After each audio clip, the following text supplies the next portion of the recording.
Hello and welcome to Room 420 presented by Veriheal. My guest today is comedian, actor, filmmaker, host, kind of everything and do it all, Rion Evans. How you doing today? Wow, I'm good. That made me feel tall, bro. I do all that stuff for real. When you say it like that, it's like, wow, I might be tall. Is it kind of, do you have a moment where you're like thinking back to when you first started and you're like, holy cow? Yeah, it's not too far. Yeah. It's not like I just started. I've been in entertainment for, about 20 years. Yeah. So it's not like I just started, but, that reflective time of looking back where you started is often good to move forward. So I live there sometimes. Not in the bad moments, of course. It would be sad. But in those good moments, like, look what I've achieved. Yeah. I've come so far. Don't stop. So, yeah, I do. I have to. Because you've had like a laundry list of appearances and people you've worked with. You were a writer for the Monique show, correct? Yeah. What was that experience like getting in that room?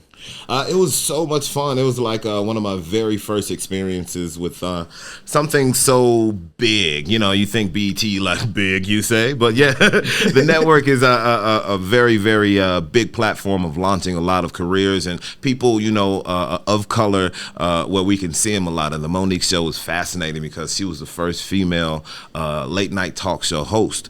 So being in that writer's room, they kind of let us loose, playing around with the and let me shout out Mitch Marchand. He was the head writer of there. He's also the writer of a lot of the award shows you see and TV shows, So I'm learning from this guy, the big boards. We're gonna try this. We're not gonna try that.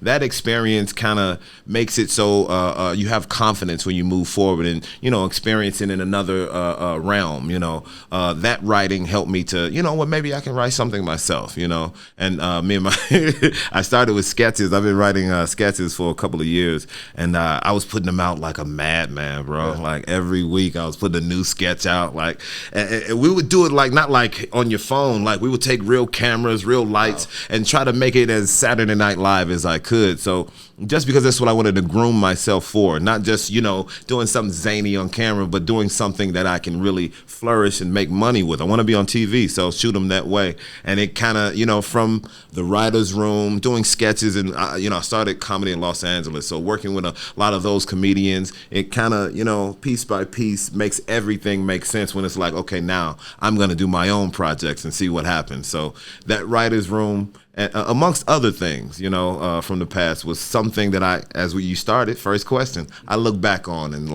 that's where a lot of things started. Yeah. So do you think you started more as a writer and you're like, oh, I want to try stand-up, or did you get into stand-up and kind of work backwards? No, bro, I didn't plan on this. Yeah. This wasn't the plan. Like I'm an artist, I'm since elementary, I was in talented art classes where it was just like 3 or 4 of us in the class. I'm the geek with the glasses walking up with the big portfolio. Move out of the way, I'm late for class. That's me, man. I was a straight A student on accident. I didn't even study. It just happened. And I start smelling myself and girls start looking good. And, you get older, you're in high school and you made Danielle laugh. And you're like, oh, this little portfolio has not been doing it. These jokes have been working. And I'm a shy guy at heart, I dive into work, so dealing with people is something that I love to do, but people are weird nowadays. But on top of that, it's something I like to do from afar. I like to people watch. So it doesn't make me shy. Let's pull that back. It makes me reserved. I like to watch more. So that's where I learned how to watch. Actually, I love this already. This is a dope convo. Like, that's where I learned how to watch, being in an art class. You come in and there's a sunflower sitting in the middle of the room. And you can sit in your table and draw it, and it'll be a drawing, sure. Or you can get up and kind of get different angles and see the 3D of it all. That's when I kind of learned that. I did it one time in class, and the teacher was like, way to go, Rion. I was like, finally. Because this class, I'm from Chicago, but I grew up in Louisiana. So this was in Louisiana, only black kid in the class. So, that experience kind of helped the confidence of sitting back and watching and knowing what I'm observing is something to, put into funny, the reality of it all. I didn't really get funny until like high school, hanging out, like making friends and hanging out with those guys. I looked around like I'm the funny guy of the group. How did that happen? And I didn't realize how much that is, how important that is, making people laugh. That didn't happen until I moved to Los Angeles. Was there a moment where you're like, oh, I think I can do this professionally, or? I'm organic, man. When I found comedy, it was like organic, and I didn't ever want to leave that feeling. You know, I felt like if I did, because I started in Los Angeles, everybody's a headliner out there. So I felt like if I left it, I'm gonna be wearing all the studded leather jackets and sunglasses all inside all the time. And it's not me. And I before comedy, I was a DJ at a comedy club, and that's where I learned respect for comedy, what it is that comedians do. You know, I had the angle of up above and from the side, so I can see the side. I can see a comic deliver a joke and watch the wave of laughter as people rocking in their seat. It's a beautiful thing, but with that perspective, it gave me respect, like I said, and it gave me the idea of this is way more important. I never still looked at it as money, but the importance of it. These people are not thinking about bills. They're not thinking about their badass kids at home. They came here to release, and I've seen a guy in 2 minutes. People are laughing, jaws hurt, sweating in 2 minutes. And that's when they realize, like, we're can I cuss? Is it okay? Oh, yeah. We're fucking superheroes. That's what we are. If I can fly, I would. Yeah. We're fucking superheroes because we put that in you. The idea of flying. I can go up there and talk about being Spider-Man for 10 minutes, and you got to come with me, and I can take you there. That's the beautiful, beautiful wonder of being a stand-up comic. Our words are powerful. And I learned that there. I worked at a comedy club called the Comedy Union in Los Angeles. I was DJ Wait a Minute. A comic gave me, J. Anthony Brown, shout out to J. Anthony Brown. He gave me DJ Wait a Minute because he wouldn't talk to me. He would be like, all right, DJ, I'm going up next. And he would go up like, all right, I love that song because I would play some music. Yeah. And then he would ask for something else, like play this other new song. And I'm like, bro, you didn't talk to me, man. Let me know what's going to happen. So I have to look for it. He was like, he got it. Don't worry about it. But you got to wait a minute. And it stuck. Like, people would greet me like, hey, that's DJ Wait a Minute, and in the 7-Eleven and whatnot. So it was kind of turning me towards maybe I should be DJing. I was very popular behind the mic, and I was able to get the crowds going just on a comedy, circuit. Yeah. So it did have me going that way for a minute, but it didn't hit me as far as like I have something.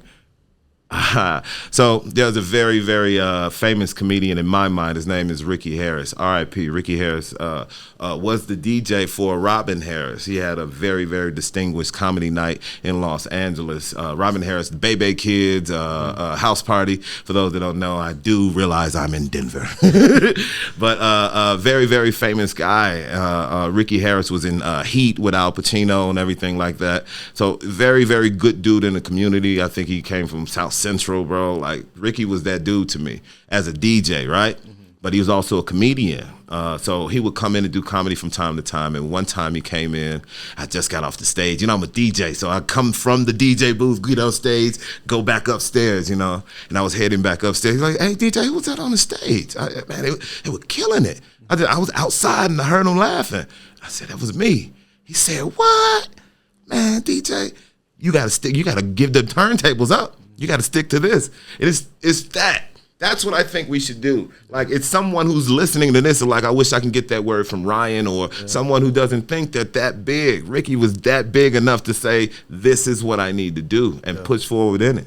I think what's interesting is hearing you talk about that teacher in the art class, and then that too. It really, like, you were someone who're like, oh, that really spurred me on. All right. Mm-hmm. Like our impact on other. You talk about how words are powerful. Powerful. Have there been other sides where like somebody said something detrimental, where you're like, man, that really hurt me? Yeah. Like, did you like have to be like, I got to push through this? This is what I really want. Yeah. And comedy, it looks fun, man. I know you guys come to the club and it's like, bro, I want to try that. He looks like he's having a great time. And I am, but you don't know. You don't know that most comics suffer, bro. You up there by yourself, and that's the object of the career. You're by yourself and it's a thankless job. They might laugh, they might clap, but then it's over and you got to go home. And those people who spoke to me the worst, the heaviest words, were me. I'm the only one that was slowing me down when I really, really stopped and thought about it. Those words that anybody else can say don't even matter, because I said way worse than myself just last night. I've been in I've been in very, very bad situations. Let's talk about it. We're talking. You know, I've had lights cut off and things like that, writing jokes by moonlight.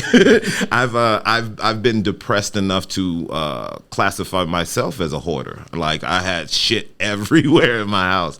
And it's because my mind was cluttered with the idea of incomplete. Maybe I won't see whatever's in front of me. Maybe the destiny that is for Rion isn't going to happen. And those, just a feather of a thought will be heavy on anybody, especially if you're manifesting those and manipulating them in your own mind. So, you know, I'm very thankful, though. Comedy was my solitude to find that superhero within, to find out that through it all, I still persevere. Like you said, looking back at those first days, they're not all bright, but I'm able to reflect on them in the sense of, you thought you couldn't. You said you couldn't to yourself, and look at how far you've come just with making those people laugh. Hey, baby, you were so funny. That carries me a week, and you don't even know it. You don't even know it. I'm surviving off Nutter Butter cookies and water and shit. And all I know is I can make people laugh. That's all I know. I don't realize how much talent I have in just people, period. People, you know, I love making people happy on and off the stage. You know, I try to keep that upbeat personality, period, because sometimes comedy gets a bad rap. You know, we all talking shit about everything. And it's not necessarily the case. I don't do that myself because of where my past has led me to. My past made me who I am, so I can't let it go, you know. I know no one knows of. That's awesome. That's awesome. I'm curious, too. Has there been a crowd you're like, man, this, where it just feels like you could just go on for hours? I know I've heard about, like, Dave Chappelle doing, like, a 4-hour set or something like that. Has there been, like, moments like that for you where you're like, man, I'm just saying whatever and killing? Yeah, I mean, you know, when you're doing comedy, you have different like never forget nights. You know, some are good, some are bad. You know, I've had some bad ones. I bombed in front of. I was at Hollywood Improv. This was my very first time, and I bombed in front of Brandy Norwood. Yes, I bombed in front of. It wasn't like a boo bomb, but they were so quiet. Ooh, they were so quiet. I wanted to throw a chair. I was that upset, and I was getting off the stage, and somebody grabbed me by my wrist, and I looked down, and it was Brandy, and she said the worst shit you could say to a comic after a bomb. She said, "Baby, I thought it was funny," and I started in my mind. I did a standing drop kick right in her chest, but I was like, "Thank you," and you know, I moved on. I never forget that. Yeah. But one time when I entered a festival competition, it's called the Bay Area Black Comedy Competition, where they have a lot of Caucasian people. Not just playing; it's all black, and it's a great networking event. You know, I think they just recently brought it back again and kind of took a hiatus. They just recently brought it back, and I mean, I was coming up with some new material right before it, right? And I get out there, new material for a comic is great, you know, we're still working it out, we're still piecing it together, but sometimes that new material, it sparks something in the audience where they're kind of helping you with their laughter on this part. Nobody ever laughed right there. I said, hey, and they're like, ha, ha, ha. Yeah. I was like, this joke now has more life, and it was a competition, so you can't do a lot of time, but man, I was on fire. Like, I went really far in the competition. I just came to smoke weed. That's what I came. They have a great selection in Oakland, if you must know. So you're a cannabis user. Is there a certain way you kind of like to use it, or does it help with your creativity? I'm old school, man. Yeah. I mean, you know, if we're being honest, like, I don't use it for necessarily creativity. Mm-hmm. I use it because I don't like people. It helps me deal with society. I really think if I was to go to a doctor, he would be like, well, especially here in Colorado, any doctor would be like, here, buy some weed. Yeah. But I think if I can really be like, you know, paperwork and all for weed. It's for me. It's I try not to, you know, go as far as I know a lot of people here, especially in Colorado, like, bro, I'm finna go and smoke before I get on stage, and it's a circle of guys out there. I don't do that. You know, I'm 40 years old. I did that 20 years ago. You know, I smoke my weed before I leave the house, like an adult. So, you know, and people don't smoke weed, right? I don't want to smoke with you. You licking it too hard. So I just smoke my weed at home. I don't do the edibles. That knocks me all the way out. You do edibles? Dude, I think it's like a roller coaster. Yeah. Almost. It's too much sometimes. Yes. Yeah. I do like it before bed, though. Yeah. If I can get to bed before it hits. I do a melatonin, and I like that's all it is. Yeah. I eat those, and I sometimes it doesn't work, and I do have to get up and I have to put one in the air real quick. You're absolutely right. Maybe you're a doctor inside. Hey, I might be. Just soaking it up through osmosis right now. That's pretty much all it is. Yeah, man. That's pretty awesome. So when you were starting in Oakland, was it like, I don't know, when like 96, I think it was when medical in California, I believe. I believe so. Yeah. Was it? Did you have to get a medical card, or were you just getting it from? No. When you're a comedian, things just happen. Like whenever I go to Oakland, there's I can't remember the name of her company, but it's a lady. She comes to my shows. She has a bag every time. Like of everything. I got cookies, I got other edibles, and she gives me a couple nuggets too. Yeah. Wow. Yeah. So do people just happen a lot of times like, oh, there's Rion Evans, I got this for I you. hope not. Don't do that. Okay.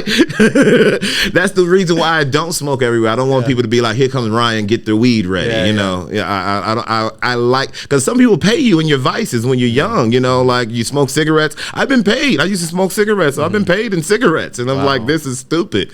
So you know, I try not to put my vices out there a lot, but if people, I don't even put it in my act that much, but if people know, they know. You know, when I'm out of town, I try not to.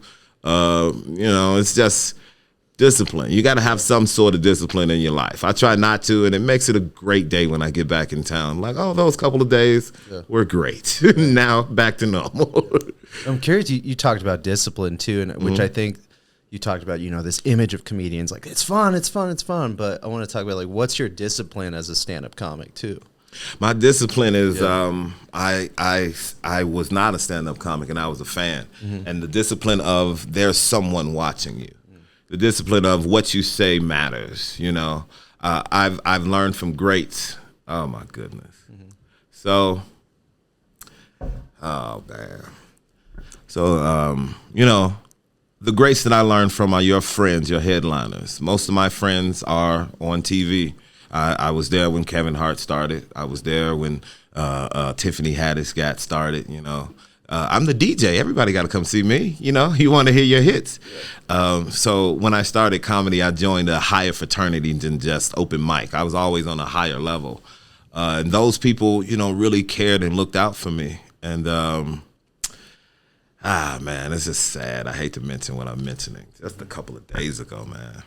So a friend of mine, you know, a very, very close friend of mine, passed like suddenly, heart attack. His name was David A. Arnold.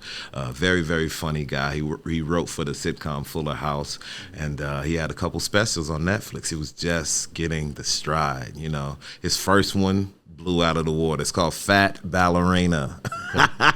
You can't miss it. Please look that up. And he has a couple more that were coming out. And, you know, it's the discipline from him. There are very few people. Michael Collier, David Arnold. My brother's a stand-up comedian as well. His name is Rodney Perry.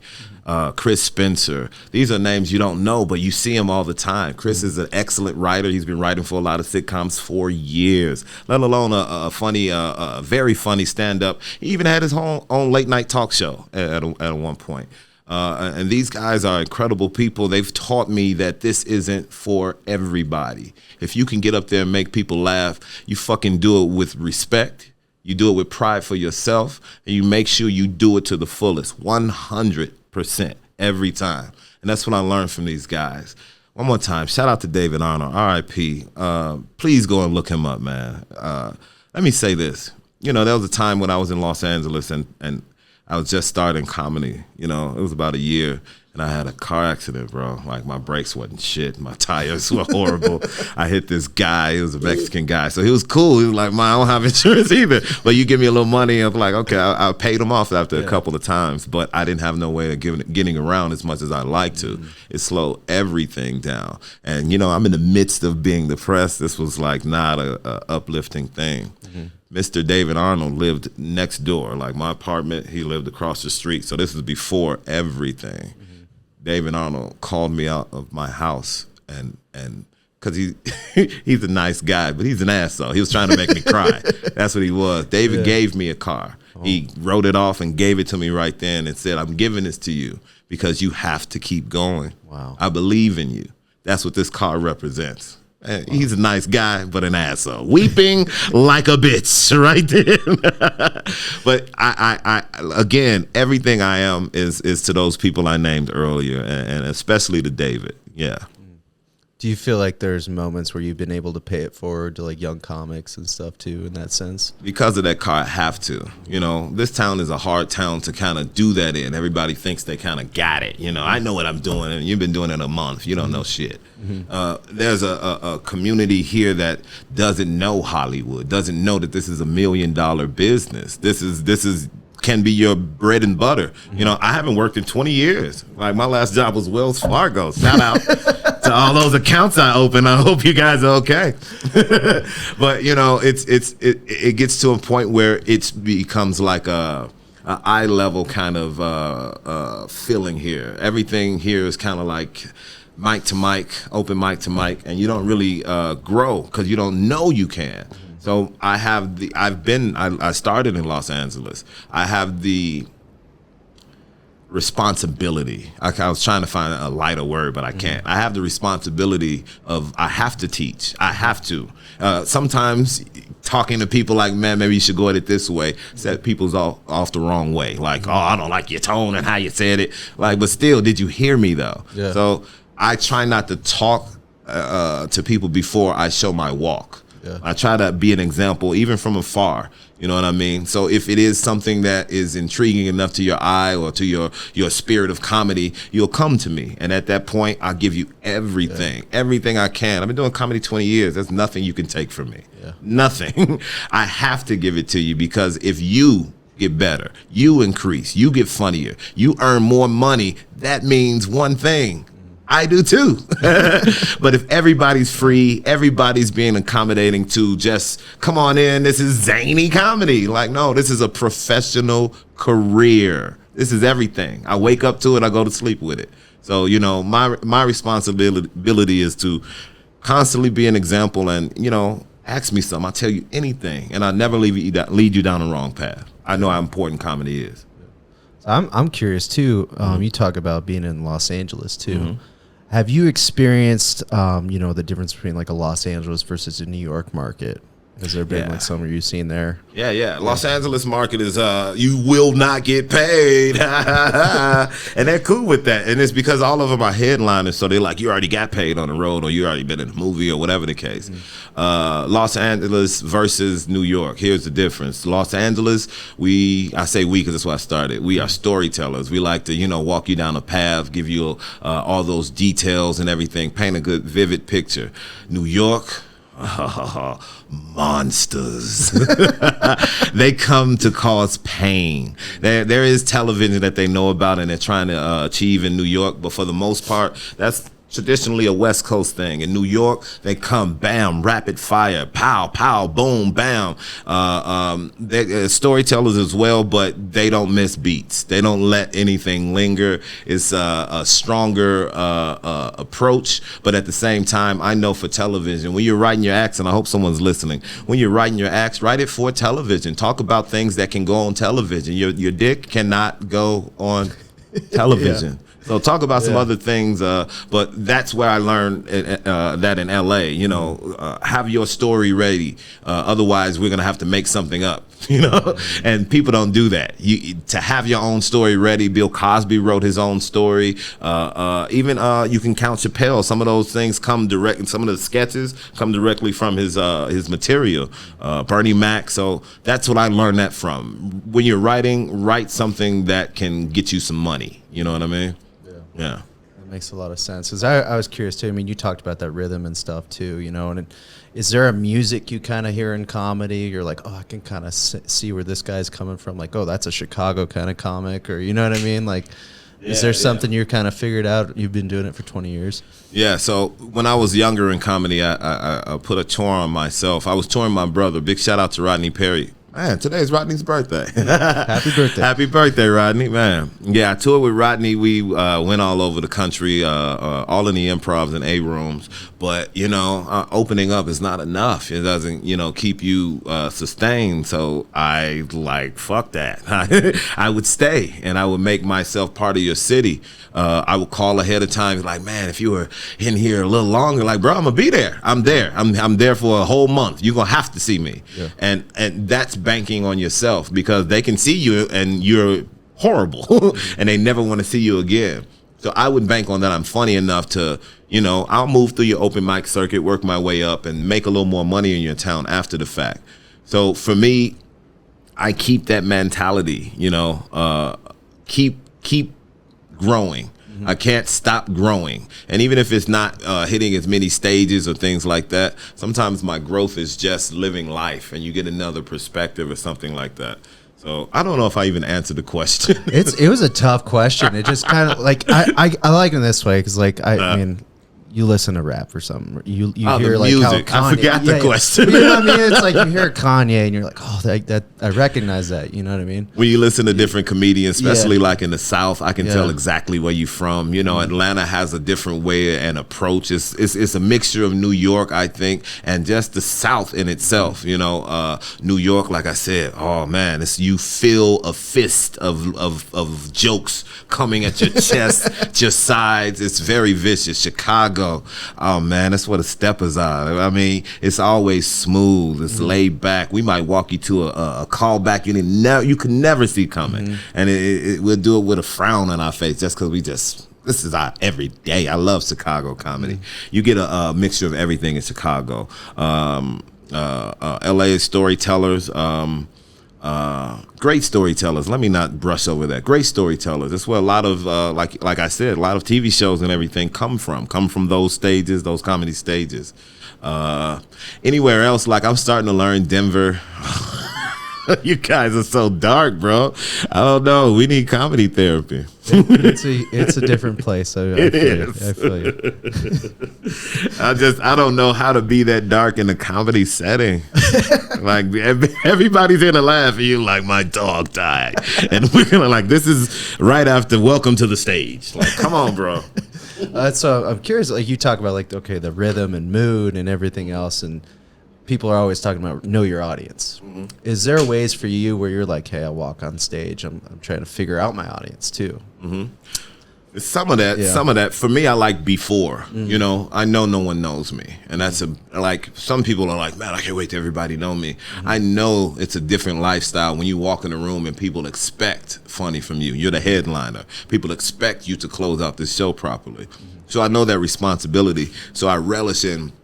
I know you don't know me. I'm sitting at the bar with you. You're frowning at me. Sometimes I would ask, like, who's on the show tonight? I don't know. It's going to be this guy and this guy, some other guy. I don't know. I'm like, okay, maybe I'll check it out, you know? And I love that because I see you when I'm walking on the fucking stage. Yeah, it was me. I love blending into the audience and people watching. That gives me vibes. That gives me like, where are these people coming from? Look at this frowny fucker coming in right now. He's frowning because his bills are on his mind. He's finna spend $100 right now. So I have to find a way to manipulate that energy because some people come in and they don't want to sit up front. Some people come in and they don't want to be talked to, period. You know, so you got to still have a positive vibe about yourself. You know, you pull the positivity out of whatever energy they give you. I like to come in early, but when you've been in comedy long enough, you know this joke works. You know this whole set works no matter where you go. So I don't have to come in per se early on those days, but I still like it, you know. It's still a good vibe, good energy you get from people.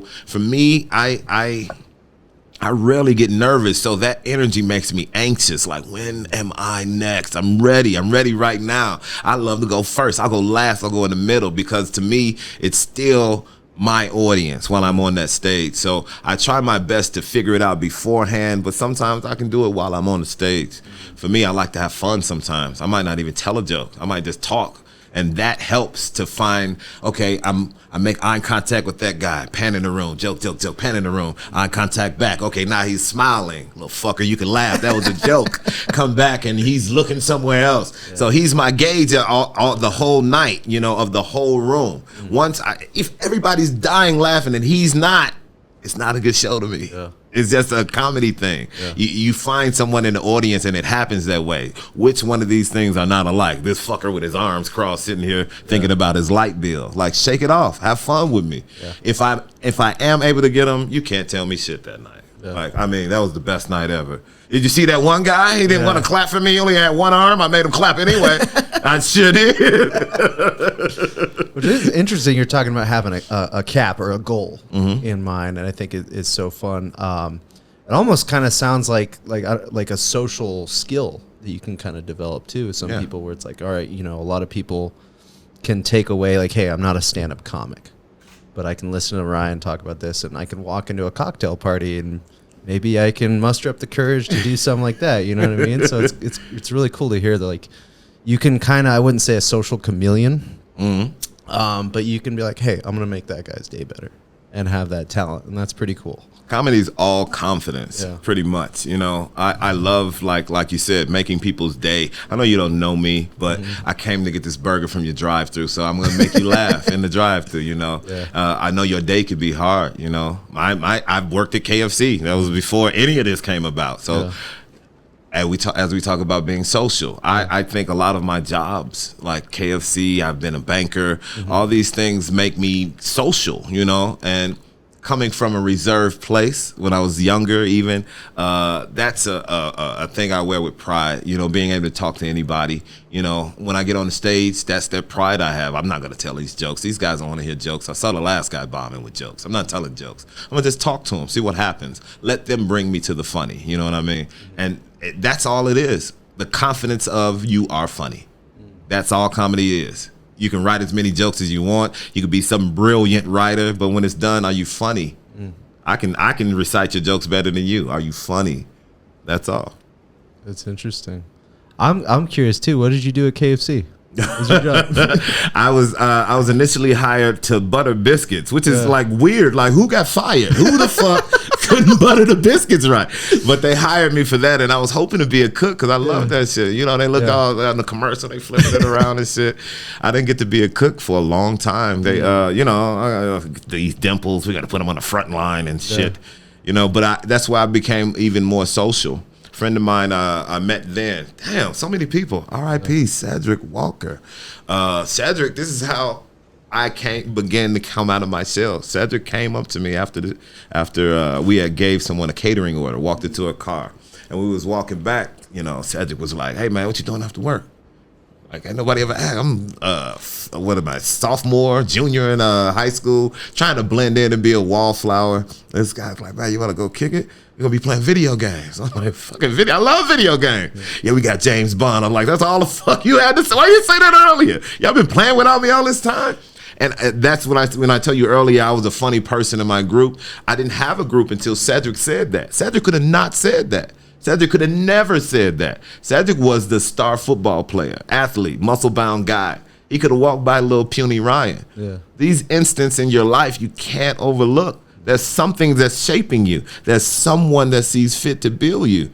As I'm depressed and go through my things, I look back at those. Someone took a chance. Someone says you should be here, wherever that is. That's profound, man.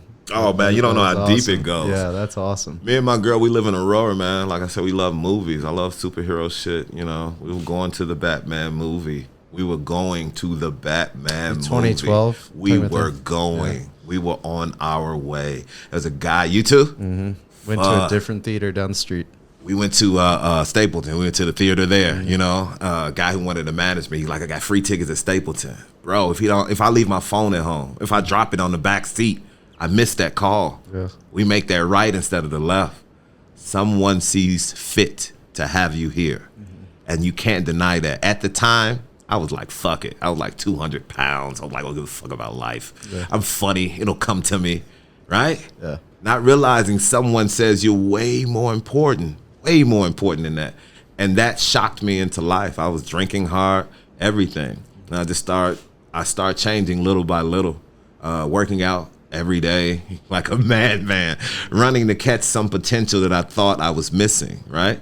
And shout out to Kevin Hart. I was training real hard, and I keep my sweats on, and I lifted my sweats one time. Like, oh fuck, I got an ab. Look at that. Oh shit, it's working. That's all it takes. Is little by little, day by day. And I was saying that, and my TV was on. Kevin was saying the same exact words right with me. But this fucker did like a 26-mile marathon. Fucking, this guy's a real superhero. Yeah. But it puts in perspective. This guy found those words on his own, and I found them in my solitude. Maybe I am something special, you know. When you talk about like doing those physical things, has there been something in the physical realm where you're like, I haven't done that yet, but that's a challenge I need to overcome, like a marathon or? Oh no, man! I'm 40. Like it's real. I'm not doing none of that shit. None of that. No, man. Like I haven't worked out since COVID, and I got all the shit at home. It's just I've been so busy. And my discipline in this has dropped, and I've noticed it. But the notice means that I'm going to be working on it. There's some physicalness that I do want to achieve in the sense of just a couple years ago, my physique was way better. You know, I'm a puny guy. I was always in high school, 100 pounds.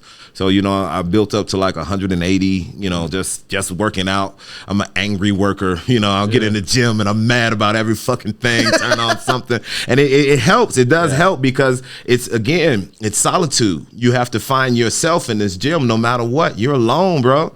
You know, and it helps. It really, truly helped me. And I think that's when I long for a little bit more. Not so much reaching this goal physically, but having that clarity that the gym gave me. Yeah.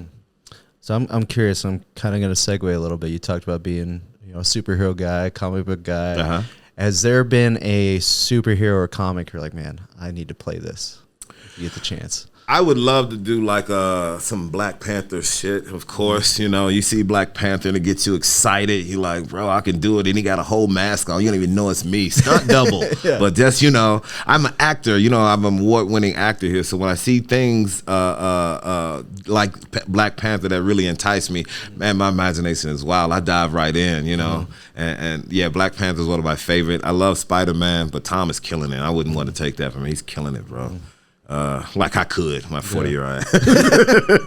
The older one. I mean, what they did with Into the Spider-Verse was really cool. That was dope. That was real good. Yeah. I like how they bring it in the multiverse and everything. You know, it makes it so you can do a lot of fantastic things in the comic book realm. I didn't realize how much I loved it until they start, you know, really putting those things in. I love this shit, man. Yeah, we're like, oh, there's opportunities for me to play, you know, like there's a million Mr. Fantastics. Yes. Like, oh, I could play that. Any one of them. Yeah. Professor X rolled out on the last one. You want to see a grown man scream? That means X-Men is coming, bro. We've been waiting, man. Yep. And there's a little like a sneak, I think, in She-Hulk where they said like bar fight, man with claws. They're just in the little news section, you know. So you're like, I haven't watched She-Hulk yet. I don't know. They haven't sold me on She-Hulk. I'll check clips. I'm one of those guys. I'm like, I'll check the clips on YouTube. I'm like, all right, I'll check it out. I might. Like we'll see. Yeah. Is there a comic book you kind of read as a kid too that you're like, man, that was amazing? Spider-Man changed my life. I saw Spider-Man when I was young in the comic books, and it changed my life. I don't know where this guy is. Shout out to Jeff Gibbs. Jeff Gibbs was in school with me in 6th grade. His dad was a comic book artist. So this guy had the touch. Like in 6th grade, he's drawing full comic book pages right there, you know.